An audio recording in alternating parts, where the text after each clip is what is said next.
I saw my wife at the bar, laughing as if the world around her had no weight at all. She was with him, the man she had been cheating on me with. A betrayal that I had already intuited for some time, but that today was revealed to be cruelly explicit, right in front of me.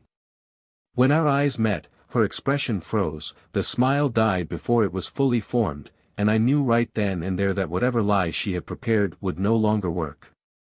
She tried to come to me, hesitantly, and gave the lame excuse I was already expecting to hear: he's just a friend. Just a friend, as if that was enough to erase the image burned in my mind. His eyes were desperate, begging for a chance to explain, but I had already made my decision. There would be no conversation, there would be no second chances. I was determined to put an end to this farce of a marriage. It all started a few months ago. Small changes, too subtle to be noticed immediately, but over time they became difficult to ignore. She spent more time on the phone, smiled differently, quickly hung up calls when I entered the room, or said it was just work matters. There were also those frequent night outs, always with excuses too convincing to be true. A work meeting a friend who needed to vent. I wanted to believe, and I forced myself to believe for a while, but the intuition that told me not to be naive grew inside me like a shadow. And so that night I decided to follow her. She said she was going to meet a colleague for a quick coffee, but something about the way she dressed up, the choice of dress, the perfume, nothing suited a simple casual meeting. When she left, I waited a few minutes and followed, my mind torn between the foolish hope that I was mistaken and the devastating fear of discovering the truth. She walked into that elegant bar downtown, and I soon saw that she wasn't alone.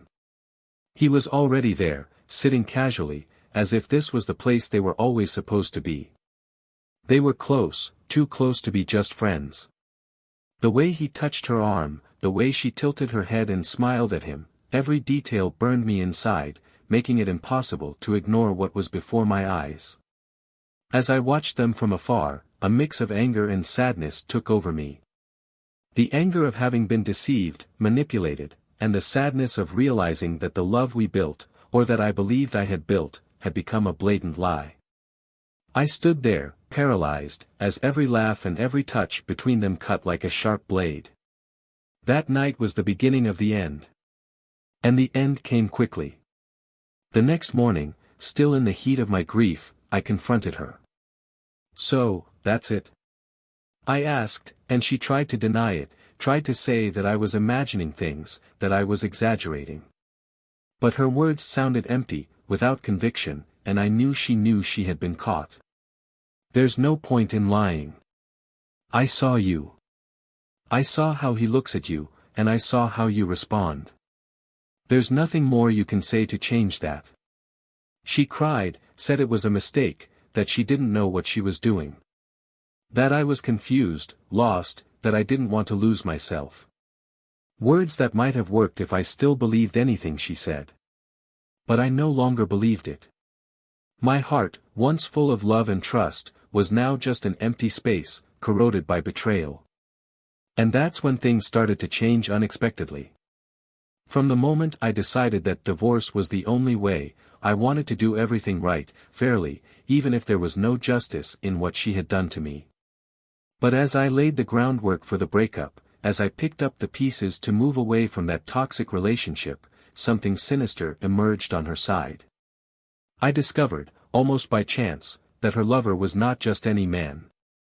Through some contacts and a little investigation, I came across information that changed the game.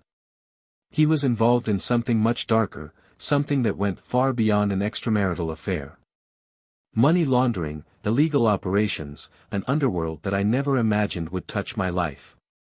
Suddenly, my wife's betrayal was not just a case of emotional infidelity, but a connection to crimes that could ruin her in ways she only dreamed of. "He's just a friend," she said, and now I realized how dangerously inappropriate those words were. Because if she was involved with him, if there was any kind of financial or personal connection that could be used against her, everything she had built, every future she thought she had, could disappear in the blink of an eye. So here I was, faced with a choice: go through with the divorce and let her sink into the mess of her own making, or use what I knew to turn the situation in my favor, maybe save something in the process. But did she deserve to be saved? Was I willing to get my hands dirty to secure an advantage in this dirty game? Every moment that passed, I wondered how things got to this point. When did the woman I loved so much, who I trusted with my life, decide to risk everything for a hopeless romance and, even worse, get involved in something so dangerous? And now, she was about to face the consequences of her actions in ways she could never have predicted. Because when you play with fire, you eventually get burned, and I was determined to make her feel the heat of the flames she herself lit. She thought she could control everything, that she could lie and get away with it, but the truth has a cruel way of coming out, and the price for ignoring it is always high. But I didn't count on one last twist. Something that could change everything, something that neither she nor I expected. Because there are things that are beyond our control, secrets that remain hidden, but that, once revealed, have the power to destroy everything and everyone around them. And that's why, that night, when she walked into the house and saw the divorce papers on the table, I saw a new kind of desperation in her eyes. A despair that went beyond betrayal, beyond the fear of losing the comfort and security of marriage. It was the fear that everything she hid, everything she thought she could keep from my sight, would finally come to light. But what I still didn't know was that there was more at stake than I could imagine. Something I was about to discover, and that would forever change the way I saw my wife, the man she cheated on me with, and the fate that awaited us. Welcome to the channel.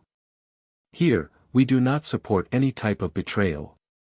The stories you will hear are fictional, but they clearly show how infidelity can destroy lives, families and dreams.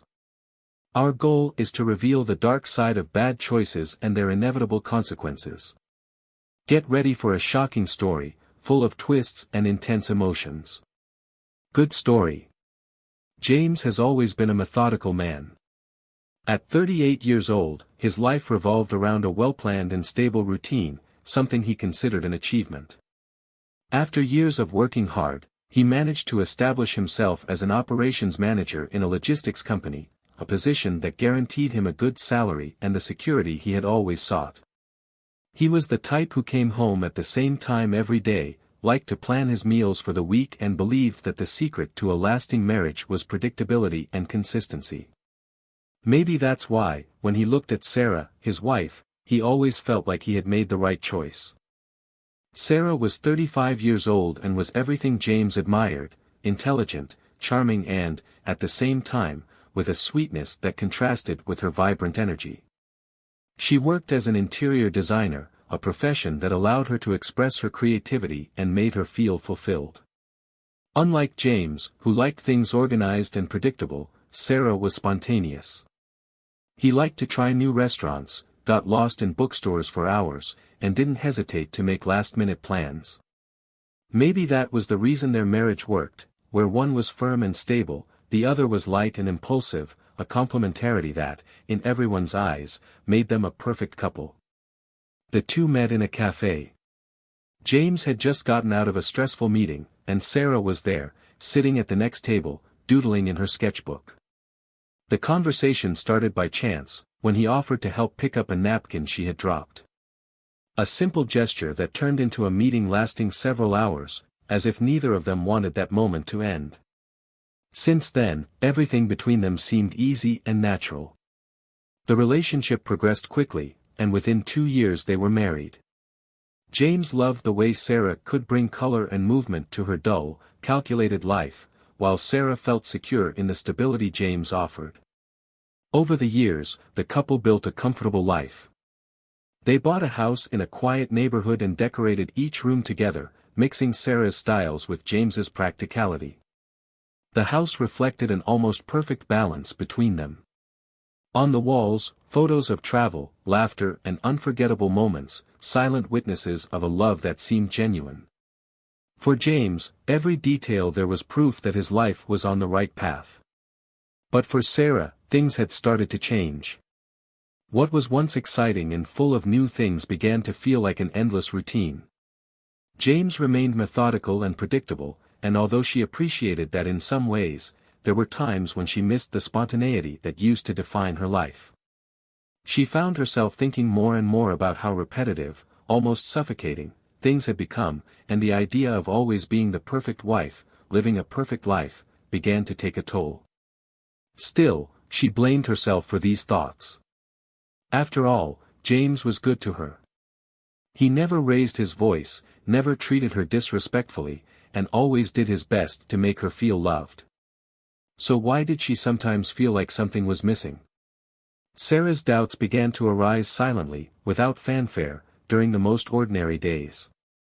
One night, she came home after a long day of work, exhausted and with a restless mind. James was already in the kitchen, preparing dinner, as he did every night. He smiled at her, asked her about her day, and made the same usual comment about the city's traffic. She smiled back, but inside, she felt a sadness she couldn't explain. James, for his part, was unable to see what was happening. To him, things were fine, and if there was something wrong, Sarah would tell him. This was the kind of relationship he believed they had, open and honest. James was not a man for great displays of affection, but he liked small routines that, for him, symbolized affection and care. He made Sarah breakfast every day, left occasional love notes in her purse, and made sure to turn off his phone when they were together so they could enjoy each other. He knew that Sarah's work was stressful and wanted her to feel welcome and at peace, at least at home. Somewhere in his mind, he felt that these small actions were enough to keep the flame of love they shared alive. But things started to become more difficult.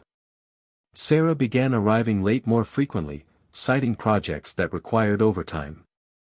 James, always trusting, never questioned. He just made sure to leave dinner warm for when she arrived, and sometimes he even waited up to kiss her goodnight. The love he had for Sarah seemed unshakable, even though she was slowly drifting away. For him, all they needed was a trip to reconnect, a weekend away from everything and everyone. It was just a phase, I thought. Every relationship goes through this. Sarah, on the other hand, no longer knew how to deal with the feeling of restlessness that took over her chest. She found herself torn between guilt for no longer being the attentive, loving wife James deserved, and a desire for something she couldn't define. Something that pulled her away from that life that suddenly seemed too small. She tried to fill this void with her work, diving into new projects, accepting more and more commitments and moving away, without realizing it, from James and what they had built together. In recent months, she has started going out drinking more often after work. At first, they were harmless meetings with coworkers, a way to relieve stress and avoid facing the monotony of returning home. But eventually, she met new people. Some of these outings became more personal, encounters that offered an escape from the predictable reality she lived with James. And although she had never planned to, she found herself enjoying this new sense of freedom, as if she was rediscovering parts of herself that she had left behind. For James, life remained the same. He noticed that Sarah was distant, but attributed it to tiredness. I believed that she needed space, that with time everything would return to normal. Therefore, he did not hesitate to make plans for the future. A future he saw clearly, where they grew old together, in the same house, with the same stability and comfort he had worked so hard to build. What he didn't see was the whirlwind of emotions that stirred inside Sarah, nor the storm that was approaching, ready to destroy everything he considered right and safe. And as the two continued to play their roles, the devoted husband and the independent wife, something was about to happen. Something that would force James to see his life in a completely new light and to realize that sometimes what appears to be stability and security can hide a much darker truth. Sarah's work increasingly became a kind of refuge, a place where she could escape the dilemmas that followed her home. Her projects were more ambitious, and she threw herself into them with an intensity that she hadn't shown in a long time. Maybe it was an attempt to prove herself, to fill a void that seemed to grow every day. Working nights extended into the early hours, and outings to decompress with colleagues became more frequent, more intimate. James watched everything with a mixture of concern and patience. He believed that if there was something wrong, Sarah would come to him. But every time he tried to talk about how busy she was, or how they seemed to see less of each other, Sarah was evasive, saying that everything would be calmer soon, that he didn't need to worry. James tried to believe it, tried to ignore the twinge of uneasiness that appeared every time she arrived home with that forced smile, her makeup a little smudged, and her distant gaze. But the feeling that something was out of place grew. He couldn't put his finger on it, he just knew something was wrong, that the safe routine he cherished was slipping through his fingers. One particular night, as Sarah was getting ready to leave, James watched her from the corner of the room. She had said she was going to a happy hour to celebrate closing a big contract, and he tried to sound excited and asked if she needed a ride. "No, dear. I'm going with Julie, everything is already arranged." Her smile was warm, but something in the tone of her voice seemed distant. He didn't insist, but before she left, he asked if they could do something together over the weekend. She hesitated, as if trying to formulate an acceptable answer, and then said yes, of course, and that they needed this break. "I think it would be good for both of us." James smiled, an almost relieved smile, and kissed her forehead. But as the door closed behind her, he couldn't help but wonder if she truly believed her words. He felt like an idiot for not confronting her more directly, for letting the days pass without demanding answers. But he didn't want to be the kind of husband who suffocated, who accused without proof. Still, that night was different.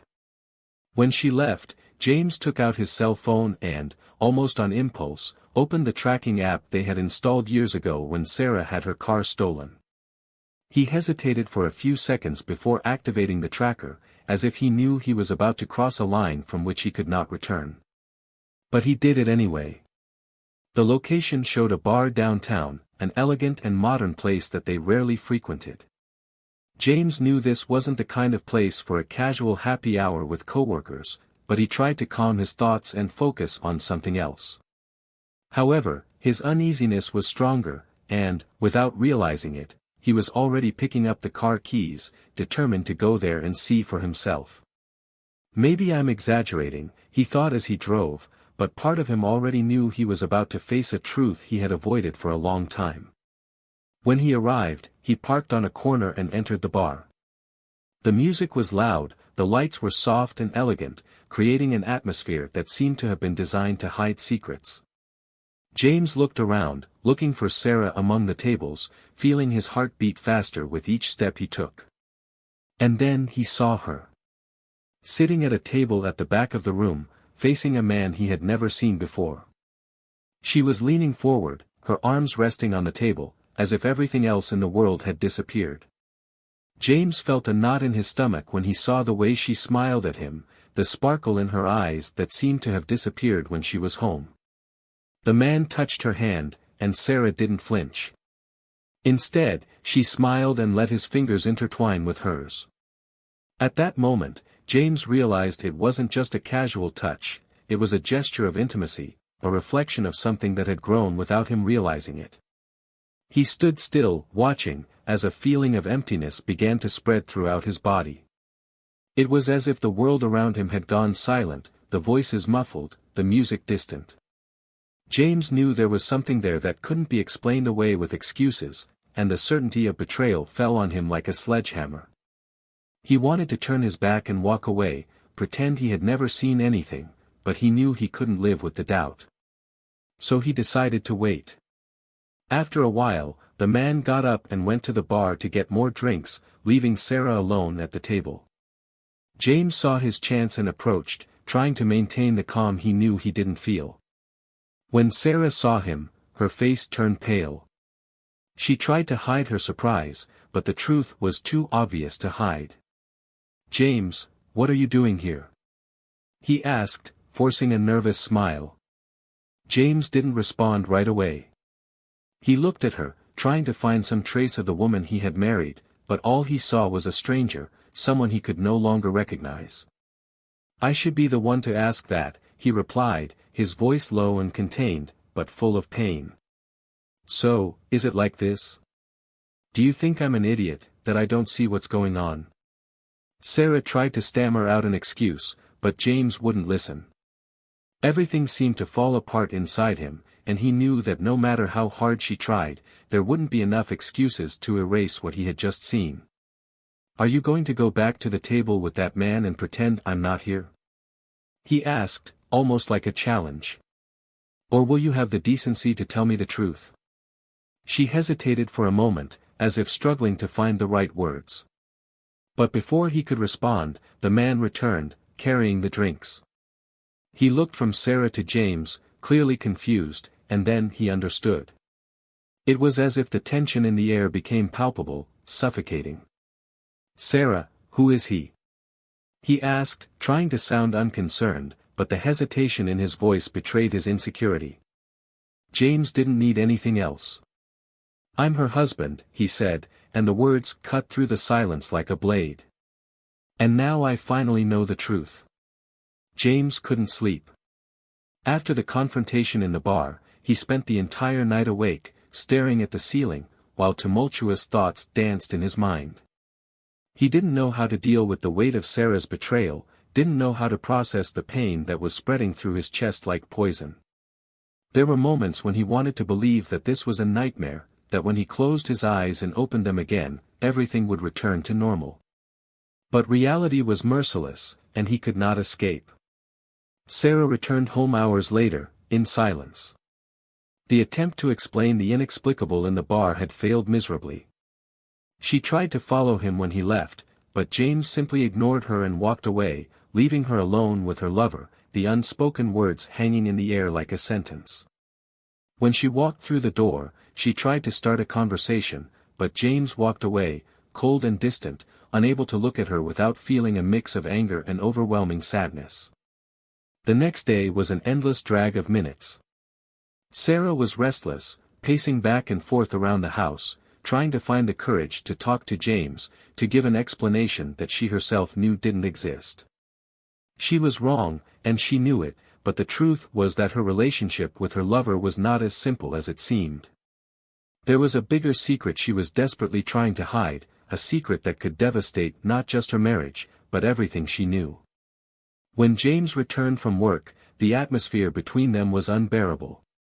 He ignored her, went straight to the kitchen and opened a bottle of wine, pouring himself a glass without even looking at her. Sarah watched him from the hallway, her hands shaking, knowing she needed to do something before the situation got even more out of control. "James, please, we need to talk," she said, her voice low, almost pleading. He turned to her finally, with a look that made her shudder.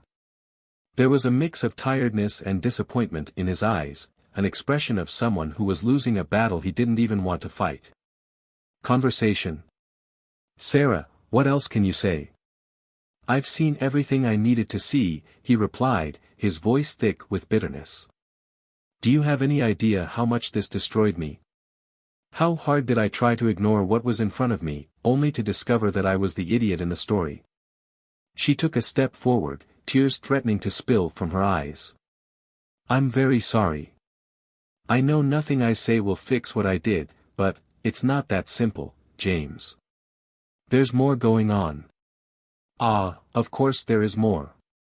But you never had the decency to tell me. So now please enlighten me. Tell me what truth you thought I didn't need to know," he said, each word coming out like a punch, forcing her to face what she had done. Sarah hesitated. She knew that once she said those words, there would be no turning back. But she also knew that the truth had to come out, that James needed to know everything, even if it meant the definitive end between them. She took a deep breath and began, feeling the weight of the secret tightening her chest. "He isn't just a man I've been involved with, James," she began, her voice trembling. "He's involved in things you don't understand, illegal things, and I ended up involved in it." James looked at her, confused. "What are you talking about? What does this mean? Did you know he was doing something illegal and you still chose to be with him?" "I didn't know at first," she exclaimed, trying to keep her voice steady but clearly struggling not to lose control. "He approached me as a client, I started decorating his apartment, and things just evolved. I was fragile, confused, and he seemed like a distraction from life that I no longer knew how to deal with. But then I started to realize that he was using the decorating business to launder money, and when I tried to walk away, it was too late. He threatened me, James. James frowned, processing what she had just said. Are you saying you are involved in money laundering? How did you let this happen? Why didn't you come to me and ask for help? Sarah swallowed hard, tears now rolling freely down her face. I was afraid. He made me believe that if I told anyone, especially you, things would get much worse. He said I had no choice. And I believed it, because I was terrified, and ashamed. James felt the weight of her words, as if each one were a stone being thrown at him. The pain of betrayal was now mixed with a feeling of disbelief and horror. He wanted to hate her, wanted her to be just a selfish traitor, but the truth was turning out to be much more complicated, and he didn't know how to process it all. So, you got involved in a criminal scheme? Is that it, Sarah? He asked, trying to keep his voice steady. And how did you expect this to end? Did you think you could keep hiding this forever? That I would never find out? Sarah broke down, sobbing. I was trapped, James. I didn't know what to do. Every time I tried to leave, he pulled me back. And then, I started to convince myself that I could handle this on my own, that it was just a phase and that everything would work itself out. But it wasn't resolved. And now I've lost everything, including you. James felt the anger rising again. So that's why you lied. Is that why you pretended everything was fine while you continued to get involved with him? You betrayed me, and now you want me to feel sorry because he threatened you? It's not that, she screamed, desperate. I didn't want it to be like this. I know I made a mistake, a terrible mistake. And I know saying this now doesn't change anything, but I was trying to protect you. I knew if he found out I told you something, he would come after you too. There was a moment of absolute silence. James processed what he had just heard, trying to understand the scope of the situation. He felt torn. Part of him wanted to take Sarah in his arms and get her out of that situation, protect her as he always believed his role was. But the other part couldn't ignore the fact that she had lied to him, betrayed his trust in a way that seemed impossible to forgive. I don't know what to make of this, Sarah, he finally said, his voice low, as if exhausted. I thought we were a team, that we could face anything together. But you chose to deal with this alone, and look where that got us. She approached him, her face marked by regret and fear. James, I know I made a mistake. I know nothing I say will make you forget the pain I caused. But please, just this once, help me out of this. I can't do this alone. James closed his eyes, trying to find some clarity in the chaos. He knew that if he got involved, he would end up risking his own safety. But he also knew that, despite everything, a part of him still loved her, and that part hated seeing her so desperate. I'll think about it, he said at last, with a heavy sigh. But if I'm going to help you, I want you to tell me everything. I don't want any more secrets, I don't want any more lies. If you really want me to be by your side, then you're going to have to trust me with that. Sarah nodded, relieved, even though she knew the road ahead would be long and difficult. But at least, for the first time in a long time, she felt like there was a chance to escape the nightmare she had created. She just didn't know that the price of this chance could be much greater than she imagined, and that the truth that would come to light would bring consequences that neither of them were prepared to face. James spent the next few days in a state of constant internal conflict. He wanted to believe that there was still something to be saved in their marriage, he wanted to help Sarah get out of the hole she had gotten herself into, but the weight of betrayal continued to crush any impulse of empathy that arose. He found himself observing her in silence, trying to decipher her gestures, her looks. It was as if he was meeting a stranger, someone he never really understood. Sarah, on the other hand, seemed to be consumed by a kind of quiet urgency. She was constantly anxious, as if she expected that at any moment the ground beneath her feet would collapse. Her lover, the man who had promised her an easy and attractive way out of her suffocating routine, was now a looming threat, a cruel reminder of how bad things could get. She knew she had made a mistake, knew James had every right to hate her, but she desperately clung to the hope that he could find a way to forgive her, to help her through the chaos. One night, as they sat in the living room, James broke the silence.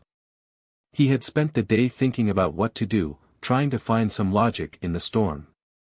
"I talked to a lawyer," he said, looking at the glass of wine in his hands.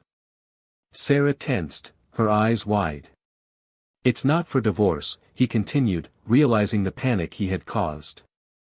"I need to understand what we're dealing with, what the legal implications are, and if there's a way to resolve this." Sarah almost collapsed with relief. "James, she began, but he raised his hand to silence her. "I haven't decided what I'm going to do yet," he said, his voice cold but contained. "I just wanted to know the truth. And now that I know, I need to figure out what to do with it. It's not as simple as you think, Sarah. Because we're not just talking about the two of us, but something that could completely ruin our lives." She nodded, tears forming in the corners of her eyes. "I know. And I'm willing to do anything to make it right. Anything you ask of me." James took a deep breath and stood up, walking around the room. He knew that this situation required a careful solution. As much as he wanted to just cut Sarah out of his life, throw her out of the house and forget that he ever loved her, he knew that the consequences of that decision could be disastrous. If she was involved in a money laundering scheme, and if the authorities found out, their lives would be destroyed anyway. It was a situation that required more than anger, it required cold and strategic analysis. "Does he know you told me?" James asked suddenly, stopping to look Sarah in the eyes. She hesitated for a moment before answering, and James saw in that brief moment the fear spreading across her face.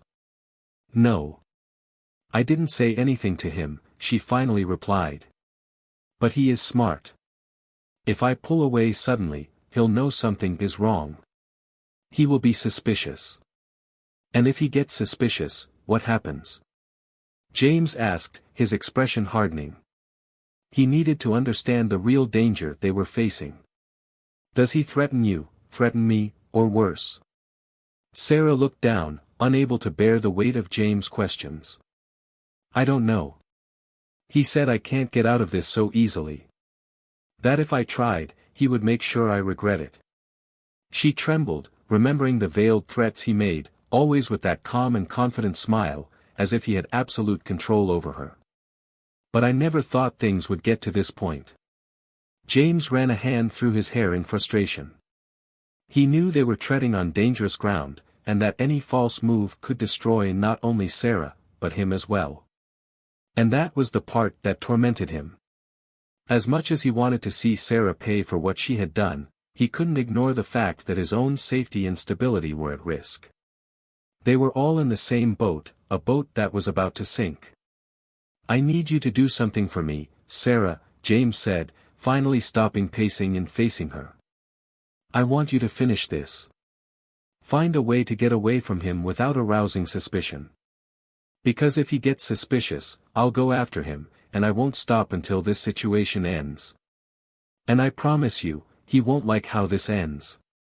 Sarah looked at him, surprised and terrified. "Are you serious?" she asked, her voice a fragile whisper. "James, he is dangerous. If he finds out you're getting involved, he'll—" "I don't care what he does," James interrupted her, his voice hard and unforgiving. "I already lost what was most important to me. What else can he take from me? I will no longer live in fear. And neither should you. But that means we're going to need to be smart about it." Sarah felt a mixture of fear and hope rise within her. She knew that James was risking everything by getting involved, and that made her feel even more guilty for what he had caused. But I also knew he was right. They couldn't keep hiding and hoping that everything would work itself out. They needed a plan. The days that followed were filled with tension. James contacted his lawyer again, asking for guidance on what they could do to handle the situation without alerting the authorities, or worse, Sarah's lover. He did not want to involve the police immediately, as this could trigger an unpredictable and dangerous reaction. Meanwhile, Sarah tried to continue her routine, pretending to be normal while her insides were in shambles, always expecting things to explode around her at any moment. Then one night, James got a call. It was from an unknown number, and he hesitated before answering, feeling his stomach turn at the possibility that it was him. When he finally answered, a cold, calculated voice came from the other end of the line, confirming his worst fears. "James, isn't it? I heard you've been asking questions about me. I think we should talk." James felt his entire body freeze, as if every muscle had contracted at once. The voice continued, indifferent and calm, as if it was going about ordinary business. "I suggest you stop this. Sarah and I have an agreement. And if you interfere, I guarantee you will regret it." James knew he was being pulled into a dangerous game, a game he didn't want to play but couldn't avoid. He took a deep breath, trying not to show the fear he felt, and responded firmly. "I'm not the kind of man who handles threats well. And if you think you're going to continue controlling her life, you're sorely mistaken." There was a pause on the other side, and James felt that, for the first time, he had created a crack in the man's facade of confidence. "Be careful what you wish for, James," the voice said, with a slightly darker tone. "You don't know what you're dealing with." James hung up, his hands shaking as he held the phone. He knew the situation was about to escalate in a way he couldn't control. And, for the first time, he realized that he was truly willing to risk everything to ensure that the truth came out, and that Sarah, and he, were free from the bonds that man had created. James felt like he was in the eye of a hurricane. Since the threatening call, he knew there was no more time for hesitation. The game had begun, and he couldn't afford to back down. He spent the next few days devising a plan, one that involved more than simply confronting Sarah's lover. It was a risk, but he was willing to face the consequences to expose what was behind that facade of security and normality that had dominated his life. Sarah was more nervous than ever. She knew the noose was closing in, that things were about to explode in ways she couldn't control. And as she watched James prepare, she didn't know whether to feel fear or relief. Fear for what could happen if things went wrong, and relief for the fact that, finally, there would be an outcome, good or bad, it didn't matter anymore. She couldn't take the uncertainty anymore, the pressure of trying to keep secrets that were already leaking out everywhere. The final meeting was scheduled. James knew he needed to act strategically, so he invited the man to a secluded cafe where they could talk without attracting too much attention. He arrived early, sat calmly and waited. His heart was pounding, but his expression was serene, as if he were in complete control. When the man appeared, James stood up and greeted him as if they were old friends. But his eyes had no heat, they were cold, calculating, as if they had already mapped out a destiny for whoever was approaching. "So here we are," said the man, a relaxed smile that tried to hide his apprehension. "I thought we had an understanding, but it seems like you are more persistent than I imagined." James leaned forward, keeping his gaze fixed on the other man. "I didn't come here to negotiate. I came to make it clear that I will no longer allow you to threaten my life and Sarah's life. And I will do whatever it takes to end this." The man laughed, but there was an underlying tension in his voice. "And what exactly do you think you're going to do? Do you think you can go to the police? I know you're afraid of what this could mean for her, for you. It would be better to accept that some things are out of your control." James remained silent for a moment, absorbing those words. He knew that, in a way, the man was right. Taking the case to the police would risk exposing Sarah to accusations, it would put everything he was still trying to protect at risk. But James had something that the other didn't know, he had already prepared the ground for the outcome, in a way that would guarantee their safety without having to rely solely on the force of the law. "I don't need the police," James said finally, a faint smile appearing on his face. "I just need you. And I need you to understand that if anything happens to me or Sarah, your entire little operation will fall apart. Because I made sure all the evidence of what you're doing is sent to the right people if I disappear." The man blinked, confused for a moment. "What do you mean by that?" He was starting to lose his cool, his confidence crumbling. "I found what you were hiding. The fake contracts, the money transfers, the names of your contacts. It wasn't difficult to find the loose ends," explained James.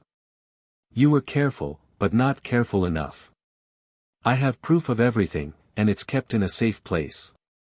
And if something happens to me, or if I see that you continue to pressure Sarah, this evidence will be released to people I'm sure you don't want as enemies." The man was now visibly disturbed. He had underestimated James, and now found himself cornered by someone he thought he could easily intimidate.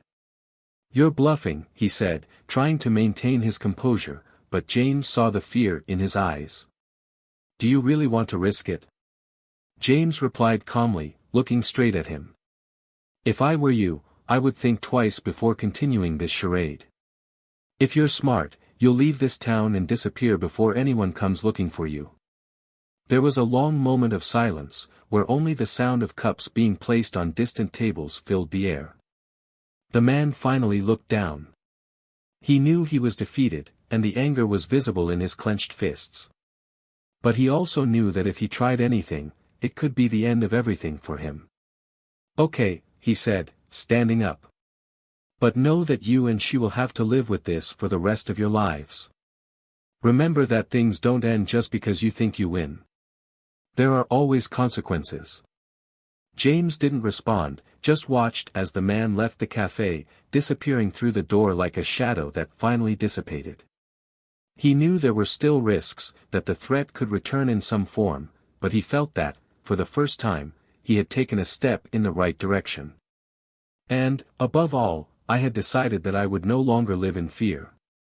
When he returned home, he found Sarah waiting for him, nervous and anxious, her eyes full of questions. He walked over and hugged her, something he hadn't done in a long time. She cried, letting out all the tension she had held in for so long. "What happened?" she asked, her voice broken by sobs. "He won't bother us anymore," James said, stroking her hair. "But that doesn't mean we're okay, Sarah. It just means we can start trying to work things out without that shadow always following us." Sarah nodded, knowing the battle was far from over. But for now, just knowing they were free from that immediate threat was an immense relief. She didn't know if James would be able to forgive her, if they could rebuild the life they had before, but she was willing to try, in every way possible. In the months that followed, James began to slowly rebuild his life. He temporarily distanced himself from Sarah, not because he hated her, but because he needed to understand who he was without her. "I needed to see if it was possible to forgive, if it was possible to overcome the pain of betrayal." Sarah, in turn, began seeking help to deal with the issues that got her into that situation in the first place, hoping that one day she could show James that she had changed, that she could be someone different. In the end, James did what he thought he could never do, he found a path to peace. It wasn't easy, and it didn't happen overnight, but he was able to accept that some things in life don't go as planned. And surprisingly, that didn't mean all was lost. He found the strength to move forward, not because of Sarah, but because of himself. Because he deserved a future that wasn't defined by the mistakes of the past, and he decided to give himself that chance. Sarah, on the other hand, had to accept that she might never win back James' love, but that didn't mean her life was over. She finally learned that running away from her problems only led to dead ends, and she began to face her truths with courage. And even though her path was lonely, she was determined to move forward. What did you think of this story? Leave your comment and share your opinion. Don't forget to subscribe to the channel for more impactful stories like this. Remember, here, we never support any type of betrayal, but we believe that each choice has its consequences. Until the next story.